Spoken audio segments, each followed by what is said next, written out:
चाहता हूँ सभी अलर्ट रहें। मैं नहीं चाहता कि शैतान आज के वचन को चुराए। कितने लोग यहाँ पर है जिनका ध्यान यहाँ पे है, उनको देखना चाहता हूँ। तो जोर से अपने लिए ताली बजाइए, अपने लिए कंजूसी मत करो। अरे और जोर से।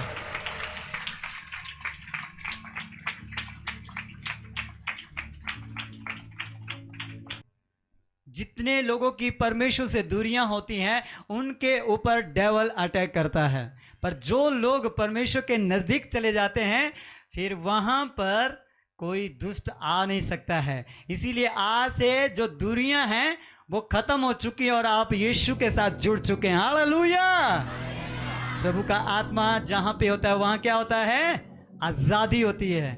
और मुझे मालूम है जहां परमेश्वर आपको ले जाएगा वहां पर भी कई लोग आजाद खींच जाएंगे। हालेलुया।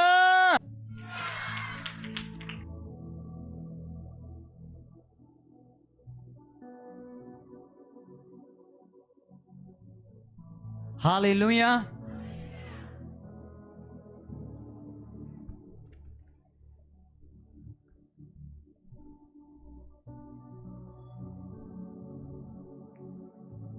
लूका सुसमाचार उसका 14 अध्याय उसका 25 से 33 आय तक मैं पढ़ूंगा। बड़े ध्यान से आपको ये वचन सुनना है।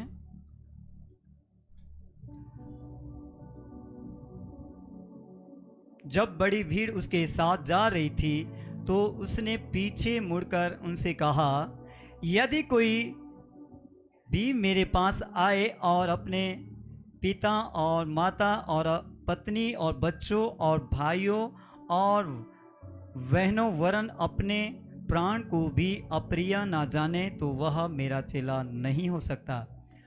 और जो कोई अपना क्रूस ना उठाए और मेरे पीछे ना आए वह भी मेरा चेला नहीं हो सकता। तुम में से कौन है जो गढ़ बनाना चाहता हो और पहले बैठकर खर्च ना जोड़े कि पूरा करने की सामर्थ मेरे पास है कि नहीं? कहीं ऐसा ना हो कि जब वह नींव डाल ले पर तैयार ना कर सके तो सब देखने वाले यह कहकर उसे ठट्ठों में उड़ाने लगे, यह मनुष्य बनाने तो लगा पर तैयार ना कर सका।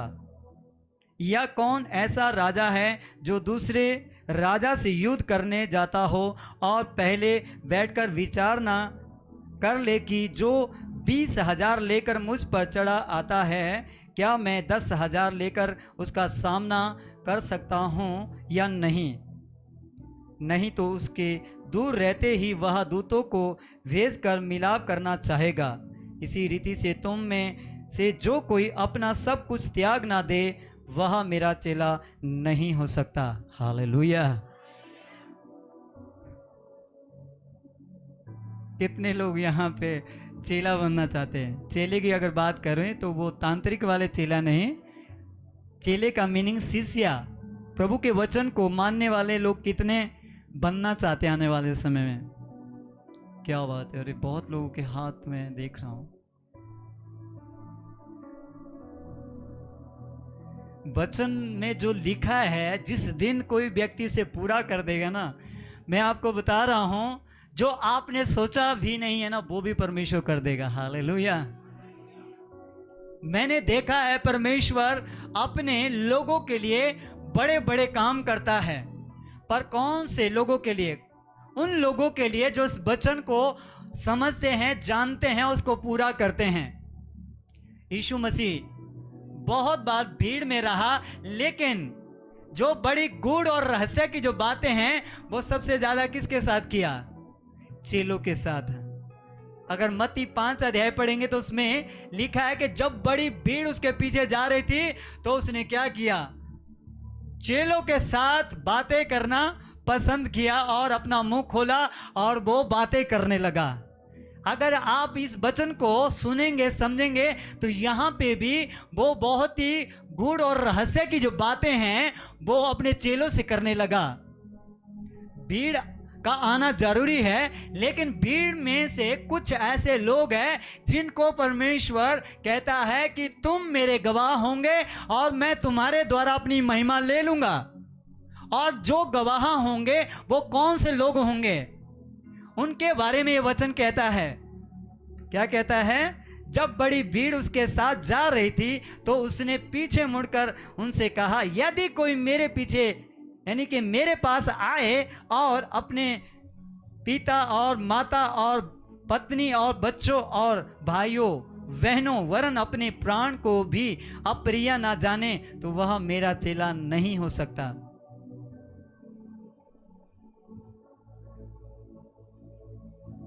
प्रभु की एक आवाज है जो आज आपको दी जा रही है। मैं ये नहीं कहना चाहता हूं कि आप कितने सालों से विश्वासी हैं, कितने दिन से, कितने महीने से, पर मैं ये कहना चाहता हूं क्या इस वचन को आज से आप अपने लिए लेने के लिए तैयार है या नहीं? जो कोई यीशु मसीह के पीछे हो लिया है और इस वचन को समझता नहीं, उसके ऊपर शैतान कई बार अटैक करेगा और वो बैक हो जाएगा।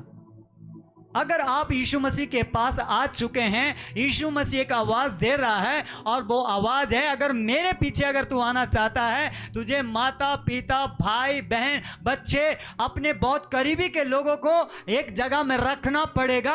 और यहां तक कहता है प्रभु कि अपने प्राण को भी अप्रिय, अप्रिय का मतलब उसको भी प्यार नहीं करना पड़ेगा, तब तू मेरी महिमा को देखने पाएगा। और ऐसे प्रभु आज आवाज दे रहा है आपको। जितने लोग आज यीशु मसीह के पीछे चल रहे हैं, आपको परमेश्वर ने छुटकारा दिया, चंगाई दिया, आपके जीवन में परमेश्वर ने बड़े काम किया। क्या इसलिए बड़े काम किया कि आप सिर्फ चंगाई पाएं, छुटकारा पाएं और एक जगह बैठ जाएं, और जब दुख और तकलीफ आए तो आप निराश होकर पीछे चले जाएं? वचन ये कहता है, यीशु मसीह कहता है, अपना क्रॉस उठाना पड़ेगा आपको जो आपके जीवन में यीशु मसीह के पीछे चलने के कारण आपको दुख आएंगे, उनको आपको उठाना पड़ेगा। पर मैं आज आपसे ये कहना चाहता हूं, आप ये सवाल जरूर करें अपने आप से कि मैं दुख उठाने के लिए तैयार हूं या नहीं। दुख उठाने के लिए तैयार हैं तो याद रखो, मैं आज जो कुछ आपको बता रहा हूं वो एक बड़ी महिमा है। प्रभु ने कहा मेरी कलीसिया महिमा वाली कलीसिया होगी, जो कोई उसे छुएगा वो मेरी आंख की पुतली को छुएगा। अगर आपको अगर महिमा देखनी है, ग्लोरी देखनी है, अपने जीवन में जागृति देखनी है, अपने जीवन में सफलता देखनी है, तो आपको आज से बहुत बड़े और सामर्थी डिसीजन लेने होंगे, जिससे आप आगे बढ़ते चले जाएंगे। और आपके जीवन में जब शैतान आने का प्रयास करेगा तो वो आपके ऊपर अटैक नहीं करने पाएगा। यीशु मसीह के पीछे चलने का मतलब है कि आपको बहुत से लोगों की बातें सुननी पड़ेगी, आपको हालातों के बीच में अड़े और खड़े रहना पड़ेगा। बहुत से लोग आपके विरोध में आ जाएंगे, बहुत से लोग आपको कोसेंगे, बहुत सी बार जो है आपको यहाँ तक आपका मन भी धोखा देगा, बहुत बार ऐसा भी होगा कि आपका शरीर भी आपको धोखा देगा। यीशु मसीह ने कहा, पिता अगर तेरी इच्छा यही है कि ये मेरे पिए बिना नहीं टलेगा ये प्याला, तो मैं पीने के लिए तैयार हूं। यीशु मसीह को मालूम था ये दुख, ये क्लेश जो मेरे जीवन में आ रहा है, ये है तो बहुत बड़ा है, लेकिन मेरी मर्जी नहीं, अब मेरे पिता की मर्जी पूरी होनी चाहिए। हालेलुया। याद रखो, अगर आपको नाम चाहिए, अपने भविष्य में अगर बड़ी महिमा देखनी है, तो आपको शून्य होना पड़ेगा, आपको नीचे जाना पड़ेगा, आपको मर जाना पड़ेगा अपने आप में। बहुत से लोग नाम चाहते हैं, बहुत बड़ी पदवी चाहते हैं, पर यीशु मसीह क्या कहता है, मैं स्वर्ग को छोड़ करके पृथ्वी पर आ गया और मनुष्य की समानता में हो गया, यहां तक आज्ञाकारी रहा, बोला क्रूस की मृत्यु सह ली। यीशु मसीह ने कहा अगर कोई स्वर्ग के राज्य में बड़ा होना चाहता है तो वो पहले क्या बन जाए, वो दास बन जाए। क्या बन जाए? दास बन जाए। यीशु मसीह के साथ जब लोग चल रहे थे, उसके चेले उसके साथ जा रहे थे। एक घर में जब गए, वहां पर उनकी रीति के अनुसार वहां पर हाथ पांव धुलाना अवश्य था। तो वहां पर जब ये स्थिति आई तो चेले एक दूसरे को देख रहे थे, कौन यहाँ पर क्या करने वाला है, और एक दूसरे को अपने आप को बड़ा बनाते थे, इसीलिए क्या है, एक दूसरे को देख रहे थे। और यीशु मसीह ने देखा यहाँ पर पदवी क्या हिसाब था वो हो रहा है। यीशु मसीह ने क्या किया, पानी को लिया, और जो वहाँ की जो रीति था पाँव धोने का और हाथ धोने का, वो यीशु मसीह ने शुरू कर दिया। और जब पतरस की बारी आई तो पतरस कहता है, नहीं नहीं नहीं प्रभु, ऐसा नहीं। यीशु मसीह ने कहा, अगर तुम मेरे चेला कहलाना चाहता है तो मुझे करने दे, क्योंकि ये अवश्य है कि मुझे आपके पाँव धोना जरूरी है, मुझे आपकी सेवा करनी जरूरी है। यीशु मसीह ने क्या बोला, मैं सेवा करवाने नहीं आया, सेवा करने आया हूं। Hallelujah, hallelujah.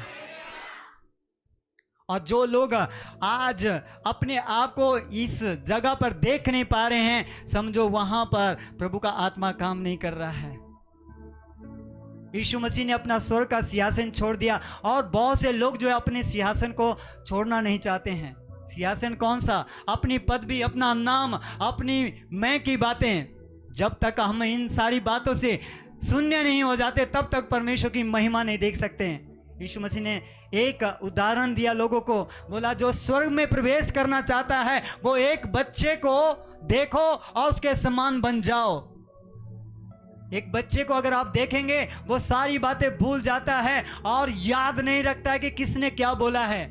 बहुत से लोग जो है, बहुत से लोगों की मैंने बातें सुनी, 10 साल पहले की बात भी लोग याद रखते हैं।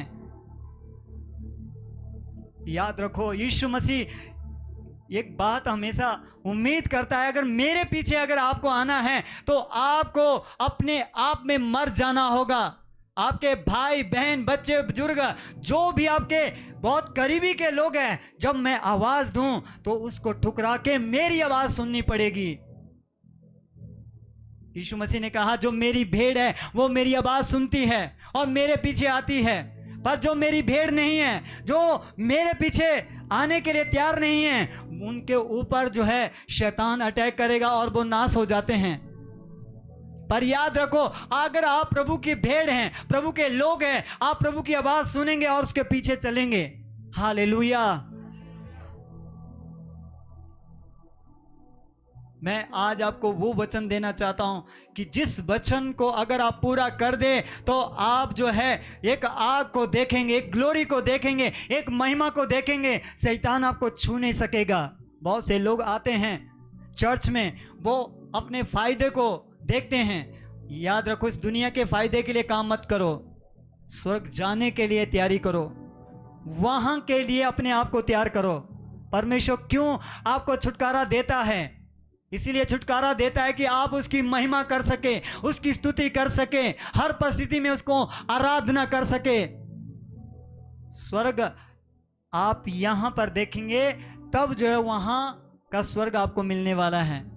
और जब तक आप अपना ध्यान कहीं से हटाएंगे नहीं तो यहां पर स्वर्ग का वातावरण आपको नहीं मिलेगा। वचन कहता है, अपना क्रोस उठा करके प्रभु के पीछे चलने का मतलब है कि आपको दुख और परिस्थिति के बीच में भी आराधना करनी है, स्तुति करनी है, प्रशंसा करनी है। और जब आपके लिए परमेश्वर काम करेगा तो आपकी सोच से बढ़कर परमेश्वर करेगा। आज आप बहुत सी गवाहियों को सुनते हैं यहाँ पे, आपको मालूम नहीं है इन गवाहियों से पहले मुझे कहां से कहां लेकर के आया परमेश्वर। बहुत बार मुझे ऐसा लगता था शायद मेरा आज आखिरी दिन है, मैं आगे बढ़ नहीं पाऊंगा, लेकिन प्रभु ने मेरा हाथ नहीं छोड़ा। और वचन कहता है कि वो ऐसी भी परिस्थिति नहीं डालता जो हमारे सहने से बाहर हो। उसके साथ क्या करता है, वो उस परिस्थिति से रास्ता भी तैयार करता है। मेरे जीवन के जो हालात ऐसे कई बार बने कि मुझे लगा शायद अब मैं तेरी सेवा नहीं कर पाऊंगा परमेश्वर, लेकिन प्रभु ने कहा मैं तुझे तैयार कर रहा हूं। इसलिए तैयार कर रहा हूं कि शैतान के साथ तू लड़ सके और जीत सके। हालेलुया। मूसा को परमेश्वर ने जंगल में भेजा, इसलिए भेजा कि वो अपने लोगों को छुटकारा दिला सके। याद रखो, अगर आप यीशु मसीह के चेले हैं, शिष्य हैं, तो आपको यीशु मसीह की बात को फॉलो करना पड़ेगा। यीशु मसीह ने कहा, अगर हरे पेड़ के साथ ऐसा हो रहा है तो सूखे के साथ क्या नहीं होगा। यीशु मसीह को सताया गया तो आपको भी सताया जाएगा, पर याद रखो, सताया इसलिए जाएगा क्योंकि आप बड़े काम करेंगे परमेश्वर के। कैसे बड़े काम करेंगे? मैंने बहुत बार आप लोग को बताया कि एक पापी का जब उद्धार हो जाता है, उसका जीवन बच जाता है, तो परमेश्वर इससे आनंदित होता है। प्रभु आपको इस्तेमाल करेगा, बहुत से लोग आपके द्वारा उद्धार पाएंगे। हालेलुया! दोनों हाथों को उठाते हुए जोर से हालेलुया, हालेलुया। एक कलीसिया जिसको परमेश्वर कहता है, अगर तुम मेरी महिमा की कलीसिया है, तो परमेश्वर नहीं चाहता कि वो महिमा जो परमेश्वर को देनी चाहिए वो महिमा किसी और को मिले। वचन कहता है कि ऐसे ऐसे लोग परमेश्वर के हुए जिन्होंने अपने प्राण को परमेश्वर के लिए दे दिया, जिन्होंने अपने प्राण की भी परवाह नहीं किया। पर आज देखिए, जब छोटा सा काम परमेश्वर हमें देता है, उसके साथ हम वफादार है कि नहीं।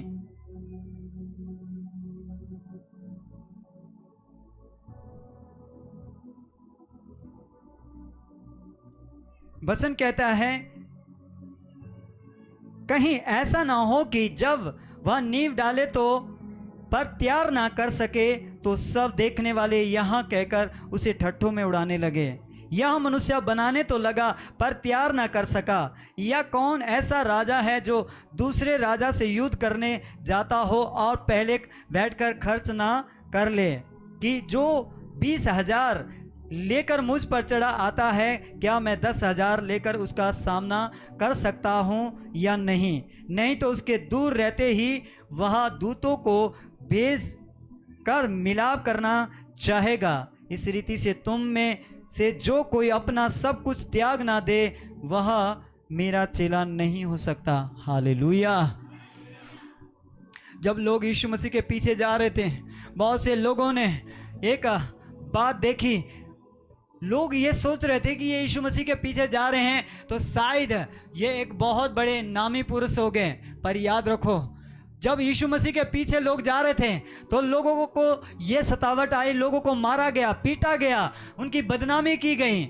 पर याद रखो, उनको एक बात समझ में आ गई थी कि यहाँ का जीवन जो है नासवान है, लेकिन एक जीवन है जिसको हमने लेना है, वो हमेशा हमेशा का जीवन है, जिसको बोला गया बाइबल में अनंत जीवन। उसके लिए वो काम कर रहे थे। और वचन ये कहता है कि जब वो प्रभु के लिए जी रहे थे तो उस समय के जो हालात थे लोगों के, वो सताया जा रहा था लोगों के द्वारा। याद रखो, आपकी जो पहचान है एक अच्छे चेले की, अच्छे शिष्य की, जब आपको सताया जाता है या आपको एक काम मिलता है तो उसमें आपकी पहचान होती है।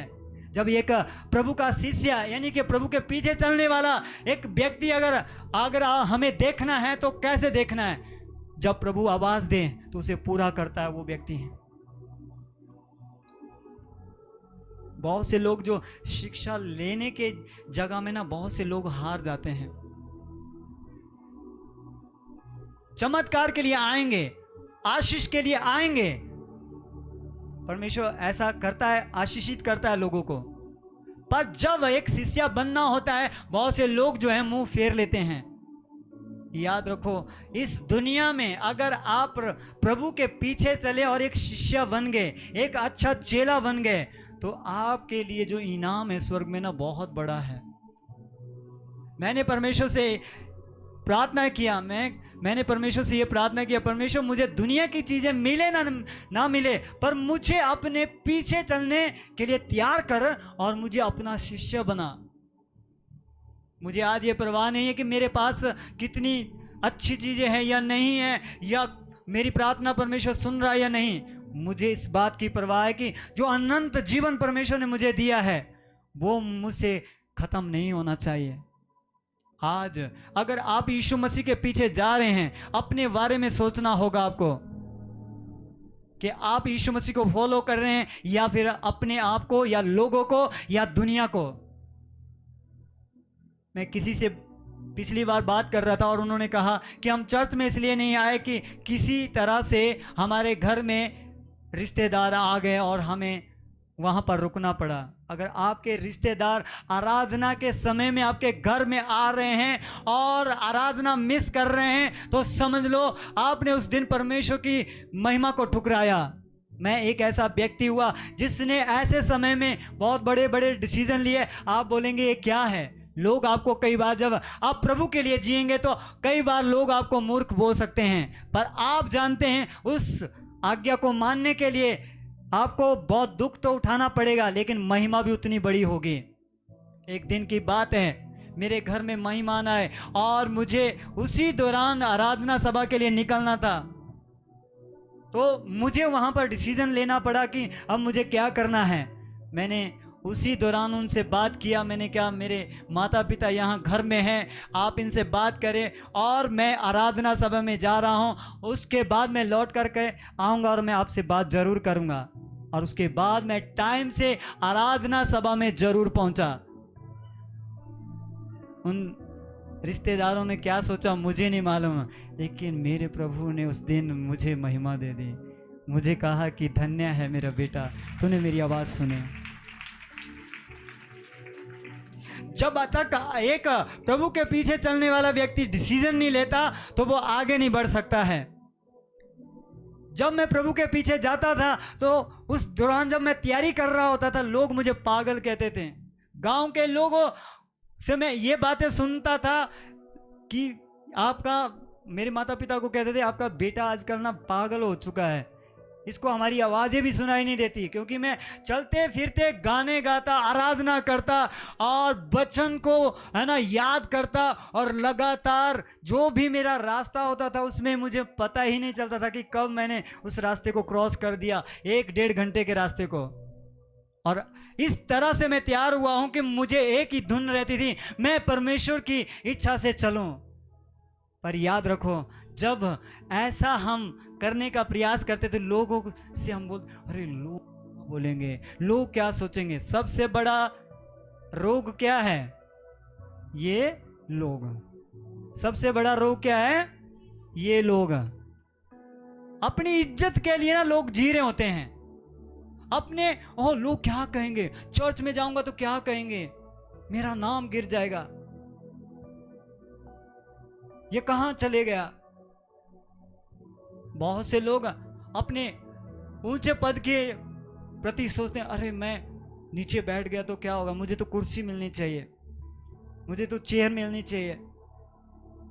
पर जो प्रभु के पीछे चलने वाले लोग हैं उनको चाहे चेयर के ऊपर बैठाओ, चाहे नीचे, चाहे कैसे भी रखे, उनको परवाह नहीं होती है। आपकी जो पहचान है वो ये है कि आप दुखों और कष्टों के बीच में ये दिखाते हैं आप प्रभु के पीछे जा रहे हैं।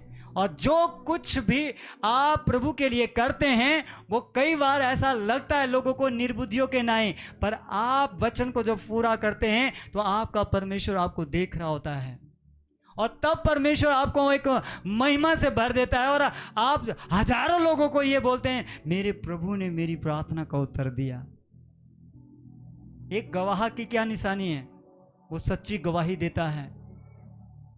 अगर आप प्रकाशित वाक्यों को पढ़ेंगे, वहां पर एक गवाह या जो विटनेस है उसके बारे में लिखा है। बोला एक गवाह क्या करता है? अपने प्राणों को भी दे देता है। ये नहीं है गवाही कि आपके जीवन में चमत्कार हुआ, ये एक 5% गवाही है। जो आपकी पूरी गवाही है वो ये है, विश्वास करने वाले लोग क्या थे? वो अपने प्राणों को अप्रिय जानते थे। सोचो, आज अगर डिसीजन लेने की बारी आई यीशु मसीह के पीछे चलने की, तो आप सोचिए कि कितना आपके जीवन में या मन में आक्रमण होता है। बहुत बार है ना, बहुत से लोगों के जीवन में बहुत कुछ होता है जब आप यीशु मसीह के पीछे चलते हैं। ये कैसे काम करूँगा, कैसे सेवा को करूँगा, क्या बोलेंगे लोग, क्या सोचेंगे। शरीर कई बार अलाउ नहीं करता है, मन में कई बातें उठती हैं। ऐसे भी लोग हुए जिन्होंने राजा की आज्ञा नहीं मानी जब प्रभु के विरोध में उन्होंने कहा। दानियल के बारे में कितने लोग जानते हैं? दानियल के सामने एक चुनौती आई। क्या आई? राजा ने बोला मेरी जो मूर्त है इसके सामने हर किसी को झुकना है और प्रणाम करना है। दानियल ने एक बात ठान ली कि मैं दिन की 3 बार जो प्रार्थना करता हूं मैं परमेश्वर के सामने झुकूंगा, राजा तेरी मूर्त के सामने कभी नहीं झुकूंगा। और जब इसने ये डिसीजन लिया तो वहां पर उसके लिए एक नियम ठहराया गया, उसको क्या करें, सिंह की मान में डाला जाए और उसे जिंदे ही सिंह जो है काट देंगे, मार देंगे, खा लेंगे। तो उस समय ऐसी आज्ञा उसके लिए ठहराई गई, पर वो उससे भी नहीं डरा। कोई बात नहीं, मैं तैयार हूं, पर मैं प्रभु को ही सजदा करूंगा, प्रभु को ही मानूंगा, उसकी ही आज्ञा को मानूंगा। उसने इस बात को स्वीकार कर लिया कि मुझे मरना मंजूर है लेकिन मैं प्रभु की आज्ञा को मानूंगा। पर वचन में ये लिखा है जब सिंहों की मान में दानियल को डाल दिया तो सिंहों ने उसको कुछ भी हानि नहीं पहुंचाया और वो जीवित रहा। और जब दूसरे दिन उसको निकाला गया तो लोग महिमा से भर गए कि तेरा परमेश्वर महान है। लोगों ने गवाही दी। दानियल ने नहीं कहा कि मेरा प्रभु महान है, लोगों ने कहा। कब कहा? जब सिंहों ने उसको काटा नहीं, एक छोटी सी भी खरोच नहीं उसको लगाई। जब आप प्रभु के लिए डिसीजन लेते तो प्रभु भी ऐसे काम करता है आपके लिए।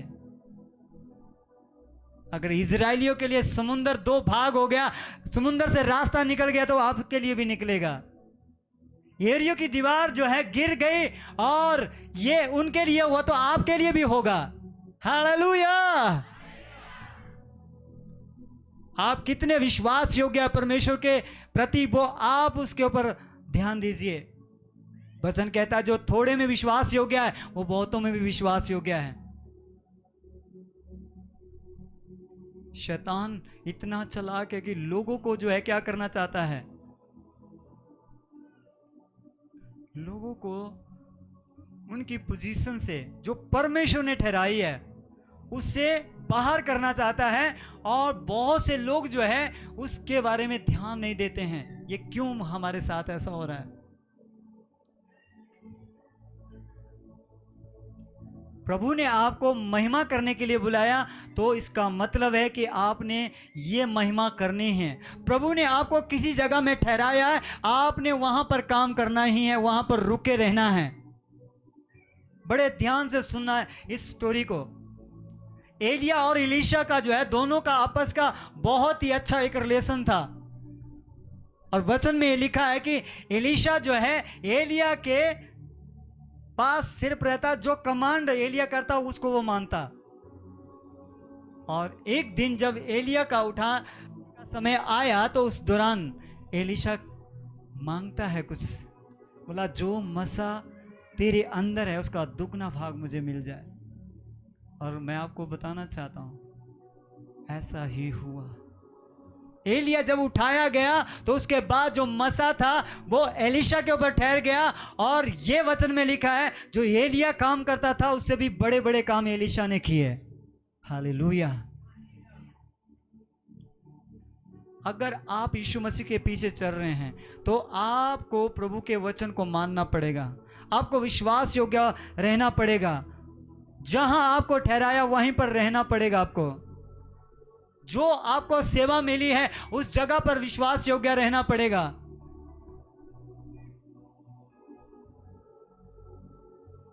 जकरिया के बारे में कितने लोग जानते हैं? जकरिया एक ऐसा व्यक्ति हुआ जो वफादारी से सेवा करता रहा। उसके पास अपना एक बेटा भी नहीं था, वो बेटे की राह देख रहा था कि मेरा बेटा हो जाए, बच्चा हो जाए, कभी ना कभी होगा। और कुछ नहीं हुआ, बुढ़ापे में चले गया। एक दिन ऐसा आया, उसे सोचना ही बंद कर दिया कि मेरे भी कोई बच्चा होगा। लेकिन वो लगातार जो सेवा करता था प्रभु के भवन की। एक दिन स्वर्गदूत ने उसको कहा, देख अब तेरे एक बच्चा होगा, एक बेटा होगा और वो महिमा का कारण हो जाएगा। उसको लगने लगा ये पता नहीं ऐसे ही आवाज़ आ रही है, ये कैसे होगा, मेरी पत्नी भी बूढ़ी है और मैं भी बूढ़ा हूँ, ये कैसे होगा? लेकिन स्वर्गदूत ने कहा परमेश्वर ऐसा करेगा, क्योंकि प्रभु के लिए कोई काम कठिन नहीं है। जब उसने इस बात को नहीं माना तो उसका जो मुंह है ना बंद हो गया। बाहर जब आया ना वो बोल नहीं सका। लोग हैरान हो गए, ये क्या हो गया इसको आज। पर वचन ये कहता है जब उसकी पत्नी के बच्चा ठहरा, उसके कुछ समय के बाद जब बच्चा जन्म लेने का समय आया और बच्चे का जन्म हुआ, उसी दौरान उसका मुंह खोला और उसने कहा इसका नाम यूहन्ना रखना है, ये प्रभु के दूत ने मुझसे कहा है। हालेलुया। जो उसने सेवा किया लगातार वो उसके लिए महिमा बन गई। एक बच्चा उसको परमेश्वर ने दे दिया है, और याद रखो वो बच्चा भी वो मिला जिस बच्चे ने बड़े होके यीशु मसीह को बपतिस्मा दिया। इसलिए क्या उसको नाम देते हैं? यूहन्ना बपतिस्मा देने वाला। ये वो ग्लोरी है जो आपको भी मिलेगी। जब आप हमेशा प्रभु की राह देखते रहेंगे तो परमेश्वर आपको भी ऐसी महिमा देगा। Hallelujah, hallelujah. यीशु मसीह के पीछे चलने का मतलब है अपने आप का इनकार करना है। हालात क्या कहते हैं, परिस्थितियां क्या कहते हैं, लोग क्या बोलते हैं, आपके सामने किस तरह की परिस्थितियां बनाई गई है, उनको सोचना बंद करना है। प्रभु क्या सोच रहा है, परमेश्वर क्या सोच रहा है, वो सोचना शुरू करना है। और जब ऐसा सोचना शुरू करेंगे तो आप फिर कहेंगे किसके समान? जब एक महिला अपने बच्चे को जन्म देती है तो उसके बाद वो अपनी पीड़ाओं को भूल जाती है। हालेलुया। ऐसे ही आप भी होंगे जब दुखों में, समस्या में, क्लेश में प्रभु की वर्शिप आराधना करते रहेंगे, प्रभु के साथ वफादारी से चलते रहेंगे, तो जब परमेश्वर आपके सामने एक काम करेगा जो काम आपने सोचा भी नहीं है, तब लोग जीवते परमेश्वर की महिमा करेंगे और आप उन दुखों को भूल जाते हैं फिर। हालेलुया। आपके लिए परमेश्वर ने एक योजना बनाई है। वो योजना है कि आप जो है ऊंचे किए जाए डे बाय डे। इसलिए आपको ऊंचे होने के लिए आपको नीचे जाना जरूरी है, अपने आप को शून्य करना जरूरी है, हम्बलता से रहना जरूरी है। प्रभु पिता क्या चाहता, मैं तेरे लिए क्या करूं? तो प्रभु एक ही आवाज देगा, बेटा बेटी मेरी इच्छा पूरी कर। यीशु मसीह के लिए एक ही बात ठहराई थी। क्या ठहराई थी? क्रूस पर जाना। उसने उसको ले लिया और स्वीकार कर लिया, हाँ पिता मेरी मर्जी नहीं, अब तेरी मर्जी पूरी हो जाए। कई बार जब हम प्रभु का काम करते हैं, बहुत बार ऐसा होता है कि हमारा शरीर, हमारा मन हमें कई बार धोखा देता है। हमें लगता है कि ये काम कर नहीं पाएंगे। कई बार ऐसे हालात हमारे सामने बन जाते हैं, पर उस दौरान हमें ये बात कहना चाहिए, प्रभु मेरी इच्छा नहीं, मेरे मन की इच्छा नहीं, प्रभु मैं तेरी इच्छा पूरी करूंगा, करूंगी। और उसके बाद जो यीशु मसीह को नाम दिया गया वो आपको भी नाम दिया जाएगा। हालेलुया। यीशु मसीह के बारे में लिखा है फिलिपियों 2 अध्याय में, उसको वो नाम दिया गया जो सब नामों में श्रेष्ठ था। Hallelujah, hallelujah. जब आप दुखों के बीच में, क्लेश के बीच में प्रभु के पीछे जा रहे हैं और आराधना कर रहे हैं, महिमा कर रहे हैं, एक दिन लोग बोलेंगे अरे इसका परमेश्वर महान है, वो इसके लिए बड़े काम कर रहा है वो परमेश्वर। आज बहुत से लोग हैरान हैं। क्या देखते हुए हैं? जिस जगह में आप बैठे ना, हैरान है लोग। कितने लोग ये बात सोचते हैं कि लोग आज ये गवाही देख रहे हैं, चलते फिरते हैं। हम नहीं देते गवाही, लोग बोलते हैं आपका परमेश्वर महान है जो यहां पर काम कर रहा है। हालेलुया। जब आपके लिए है ना प्रभु काम करेगा, आपके शत्रु के सामने परमेश्वर आपके लिए मेज भी बिछाएगा, और शैतान जब एक मार्ग से आएगा और 7 मार्गों से भाग जाएगा, तो उस समय आप महिमा को देखेंगे। हालेलुया। वचन कहता है आप जब प्रभु के वचन को पूरा करते हैं, प्रभु आपके लिए मार्ग खोलता है। Hallelujah, hallelujah. मैं आपकी आवाज सुनना चाहता हूं 3 बार जोर से, हालेलुया, हालेलुया, हालेलुया।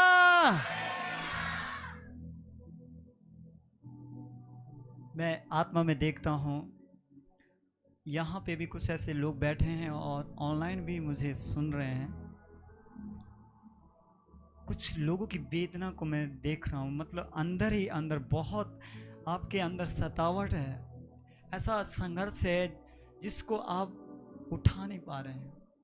लेकिन मैं देख रहा हूँ परमेश्वर इस समय आपको चंगा कर रहा है, आपको निकाल रहा है वहाँ से। Oh yes. अगर ऐसे लोग यहाँ पर अपने हाथों को उठा, अगर ऑनलाइन मुझे देख रहे हैं तो अपने हाथों को उठा। प्रभु आज आपके बोझ को उठाने जा रहा है।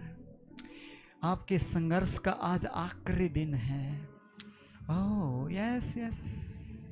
छू ले परमेश्वर, एक एक जन को छू ले जो संघर्ष कर रहे हैं। ओह हो यस। आजाद हो जाओ, यीशु मसीह के नाम में आजाद हो जाओ, आजाद हो जाओ इसी समय। Holy Spirit, thank you. Yes. Hallelujah.